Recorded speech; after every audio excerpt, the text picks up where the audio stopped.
વડોદરા શહેર માટે ખૂબ જ ગંભીર સવાલ. આ કોઈ નાનો મોટો મજાક નથી.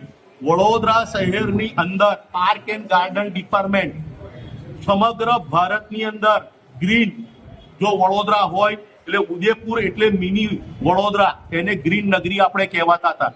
5.5 વર્ષથી અમે જયારે આરામ માંગ્યો ત્યારે ગંભીરતા ખબર પડી કે આપણા પાર્ક એન્ડ ગાર્ડનરના જે ડાયરેક્ટર છે એ પશુઓના ડોક્ટર છે, એટલે કૂતરાઓને ખસ્સી કરે ને એ ડોક્ટર, એમને 5.5 વર્ષમાં વડોદરાના તમામ મોટા ઝાડોની ખસ્સી કરી નાખી. એટલે વડોદરાના ઝાડોનું નિખંદન નીકળી ગયું. આખા ગુજરાતમાં સૌથી વધારે ચંદનના ઝાડ વડોદરા શહેરમાં હતા, આપણા સયાજી બાગમાં હતા, MS યુનિવર્સિટીમાં હતા. એ અસંખ્ય ઝાડોની ચોરી થઈ, કપાઈ ગયા, પણ વીરપ્પન જ કશું કરી શક્યા નહીં. ત્યારબાદ અત્યારે એક પેડ માં કે નામ માટે જે યોજના એમાં 2.5 કરોડના છોડવા લાવવામાં આવ્યા. એ છોડવાનો અમે 1 વર્ષથી RTI માંગીએ છીએ, કોઈ જવાબ મળતો નથી. ડિપાર્ટમેન્ટલ ઇન્ટરનલ જયારે અમે તપાસ કરાઈ ત્યારે બાતમી આવી કે એ ફક્ત છોડવા પેપર ઉપર આયા છે, રિયલિટીમાં આયા નથી. ત્યારે અમે ઊંડાણપૂર્વક કોર્પોરેશન પાસે RTI કરતા અમે RR માંગ્યા. કોર્પોરેશનના RR શું છે ત્યારે એમણે કીધું પાર્ક એન્ડ ગાર્ડનના ડાયરેક્ટર અમારે BSc એગ્રીકલ્ચર કરેલું હોવા જોઈએ, પણ આ ભાઈએ એવું કોઈ ક્વોલિફિકેશન નથી અનુભવ.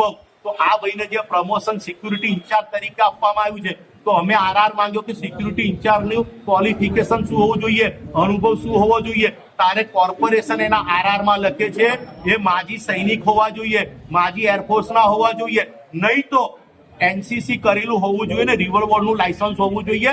આ ભાઈ પાસે કોઈ એવો અનુભવ નથી લાયસન્સ. તો અમે તપાસનો વિષય છે કે આ ભાઈ એવા કયા તથ્ય અને સત્યના આધારે 5.5 વર્ષથી એકને એક પદ ઉપર કાયમ છે, એ ચિંતા ગંભીરતા પ્રગટ કરવા માટે અમે વડોદરા શહેરના પ્રથમ નાગરિક પાસે આવ્યા.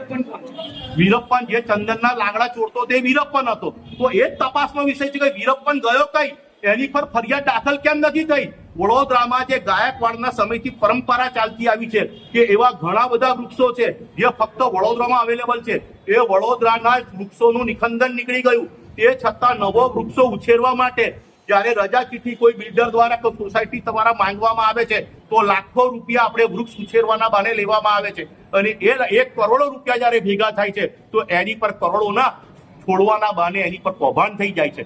માટે અમારી મુખ્ય માંગ એવી છે કે વડોદરા શહેરને પાર્ક એન્ડ ગાર્ડન જે પાછી કુદરતી આપણે ખોયું છે એ પાછું મેળવવા માટે MSc BSc જેને એગ્રીકલ્ચર કર્યું હોય એવા ઉચ્ચ અધિકારીને નિમણૂક કરવામાં આવે, અથવા જ્યારે સિક્યુરિટીની જવાબદારી છે. વડોદરામાં દબાણ હટાવવામાં તમે જાણો છો હપ્તાખોરી ચાલી રહી છે, આજે હપ્તા ઉઘરાવવામાં આવી રહ્યા છે, તો એવી હપ્તાખોરી બંધ થાય. સાચામાં સાચા જે અત્યારે અધિકારીઓ નોકરીઓ કરી રહ્યા છે, જે માજી સૈનિક રહી ચૂક્યા છે, એવા યોગ્ય અધિકારીને દબાણની અને સિક્યુરિટીની જવાબદારી આપવામાં આવે, એ માંગણીને લાગણી સાથે અમે આવ્યા છે.